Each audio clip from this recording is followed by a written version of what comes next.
और बुजुर्ग फरमाते हैं ईमान की बात सुनते हुए जो दिल में हक कहेगा तो इस हक कहने से उसके दिल में नूरानियत बढ़ेगी और दिल का माल कुचाल निकलेगा।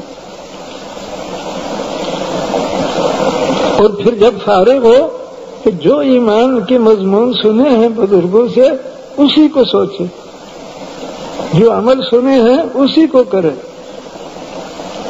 और ईमान वाली निदा कि जब जैसे अब सूरज को देखा तो देखती का है ये रोशनी सूरज नहीं दे रहा, अल्लाह के हुक्म से आ रहा है। Nahmaduhu wa nusalli ala rasulihil karim amma ba'd. Hadirin yang mulia, Allah Subhanahu wa taala telah menciptakan dunia ini sebagai tempat untuk bekerja dan berusaha. Dan tidak ada satu manusia pun yang tidak berusaha. Laki-laki ataupun perempuan, tua ataupun muda, semua mereka sedang buat usaha. Akan tetapi orang yang paling beruntung adalah orang yang usaha yang dia buat adalah usaha yang benar. Dan usaha yang benar adalah usaha yang dibuat oleh seluruh para nabi.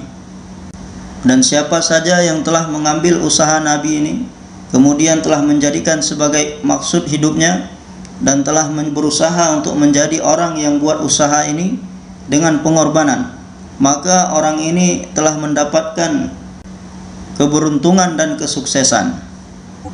Dan yang terakhir sekali, Allah Subhanahu wa taala telah mengutus baginda Nabi Muhammad sallallahu alaihi wasallam sebagai khatamun nabiyyin, penutup seluruh nabi-nabi. Allah Subhanahu wa taala telah mengutus beliau untuk mengajak seluruh manusia untuk buat satu usaha yang dengannya manusia akan mendapatkan kebahagiaan. Dan beliau telah mengajarkan bagaimana untuk buat usaha ini kepada seluruh manusia di seluruh dunia. Dan bagaimana beliau pun telah mengajak supaya seluruh manusia di seluruh dunia menjadikan usaha ini sebagai maksud hidup mereka. Dan Allah Subhanahu wa taala telah menjadikan beliau sebagai khatamun nabiyyin, yang mana setelah beliau ini sampai hari kiamat tidak ada seorang pun yang akan diberi kenabian oleh Allah Subhanahu wa taala untuk buat usaha hidayah. Karena pintu kenabian ini telah ditutup oleh Allah Subhanahu wa taala. Akan tetapi usaha kenabian Allah Subhanahu wa taala telah menjadikannya ini sebagai usaha yang umum. Sebagai pengganti Nabi sallallahu alaihi wasallam, Allah Subhanahu wa taala telah menjadikan seluruh umat ini bertanggung jawab untuk buat usaha ini. Supaya umat ini belajar bagaimana buat usaha kenabian ini dengan cara yang dicontohkan oleh Nabi sallallahu alaihi wasallam untuk diri sendiri dan mengajak orang lain untuk buat usaha ini. Dan setiap para nabi memulai usaha mereka dengan kalimah La ilaha illallah Muhammadur Rasulullah. Dan kalimat yang didakwahkan oleh setiap nabi-nabi semuanya sama. Mereka mendakwahkan kepada satu kalimah yang sama dan tidak pernah ada perubahan dalam kalimah tersebut. Yakni bagian yang pertama dari kalimah ini semua nabi-nabi dakwahnya sama. Dan bagian yang kedua dari kalimah ini adalah untuk menerangkan bagaimana keadaan nabi yang sedang buat usaha ini, memahamkan manusia kepada kalimat ini dan membawa manusia kepada kalimat ini. Maka di dalam kalimah ini ada dua bagian. Yang pertama adalah La ilaha illallah, yang kedua Muhammadur Rasulullah. Di dalam La ilaha illallah ini adalah menerangkan bagaimana zat Allah. Dan di dalam Muhammadur Rasulullah ini menerangkan bagaimana Nabi sallallahu alaihi wasallam. Maka bagaimana di dalam setiap hati manusia ini ada keyakinan yang sempurna kepada dua kalimat ini. Yang mana keyakinan pada kalimah ini adalah suatu perkara yang hak dan akan mewujudkan cahaya di dalam hati seorang hamba. Sedangkan keyakinan terhadap perkara-perkara yang lain yang didapatkan oleh manusia melalui pandangan matanya ataupun melalui pengalamannya, maka yakin terhadap benda-benda yang didapat oleh manusia di dalam hatinya ini adalah satu kegelapan. Karena semuanya itu adalah keyakinan yang salah, maka dia akan dapat menimbulkan kegelapan di dalam hati. Maulana Muhammad Yusuf rahmatullah alaih mengatakan bahwasanya manusia melihat dengan matanya, manusia akan bisa melihat dengan matanya apabila di hadapannya ini ada cahaya. Akan tetapi apabila di depannya ini tidak ada cahaya, walaupun matanya ini tidak sakit, matanya ini sehat, tetapi dikarenakan kegelapan, gelap, maka matanya ini tidak akan bisa melihat apa-apa. Karena jika seseorang ini berjalan di dalam kegelapan, di satu tempat yang gelap, walaupun di hadapannya ini ada emas, ketika kakinya ini tersandung dengan emas, dia akan mengatakan, beranggapan bahwasanya itu adalah batu, maka dia tidak akan mengambilnya dan meninggalkannya. Dan kenapa dia ini tidak mengambil emas tadi dan dia anggap itu adalah batu?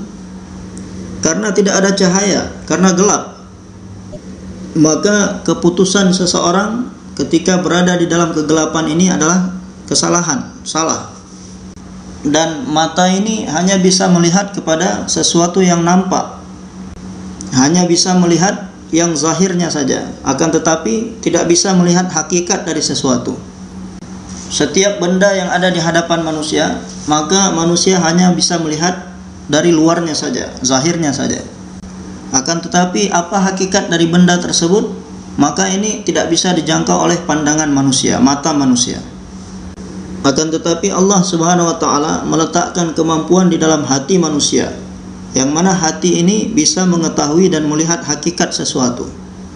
Maka benda yang paling utama yang ada pada manusia adalah hatinya. Dan untuk melihat hakikat sesuatu, maka hati ini juga memerlukan cahaya sebagaimana mata. Sebagaimana mata tadi untuk melihat sesuatu memerlukan cahaya, demikian juga dengan hati. Apabila ingin melihat hakikat sesuatu, maka dia memerlukan cahaya. Maka jika hati manusia ini dipenuhi dengan nur, cahaya kalimah, maka keputusannya akan menjadi keputusan yang benar. Dan semakin banyak nur kalimah yang ada di dalam setiap hati manusia, yang ada dalam hati seseorang, maka setiap keputusannya pun akan semakin benar. Setiap apa yang diputuskan oleh hatinya akan semakin benar. Dan apabila nur kalimah, cahaya kalimah yang ada di hati seseorang ini sedikit, maka terkadang keputusan yang dia buat benar, terkadang salah. Dan orang yang di dalam hatinya tidak ada cahaya kalimah, maka semua apa yang dia pahami, apa yang dia putuskan, semuanya salah. Karena dia memahami dan memutuskan setiap perkara dalam kegelapan. Maka hal yang penting dalam kehidupan manusia ini adalah bagaimana menyempurnakan nur cahaya di dalam hatinya. Dan dari sekian banyak nikmat-nikmat Allah Subhanahu wa taala, nikmat yang paling besar adalah nikmat cahaya hati. Dan nikmat yang besar ini tidak bisa didapatkan dengan mudah, akan tetapi diperlukan satu usaha yang sangat keras dan bersusah payah untuk bisa mendapatkannya.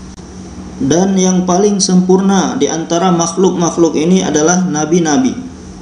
Dan di antara seluruh nabi-nabi yang memiliki derajat yang paling tinggi adalah baginda Nabi Muhammad sallallahu alaihi wasallam. Jadi dengan usaha para nabi-nabi ini, Allah Subhanahu wa taala akan memberikan nur cahaya ke dalam hati. Maka jika kita mengucapkan kalimah ini dengan menganggap bahwasanya ini adalah kalimah yang hak, maka akan tumbuh benih-benih kalimat ini di dalam hati kita, dan akan menumbuhkan benih-benih cahaya di dalam hati kita. Maka hendaknya kita buat usaha atas kalimah ini, sebagaimana Nabi SAW dan sahabat-sahabat radhiyallahu anhum, mereka telah buat usaha ke atas kalimat ini. Mereka telah menzikirkan kalimat ini, dan mereka telah berdoa kepada Allah Subhanahu wa taala.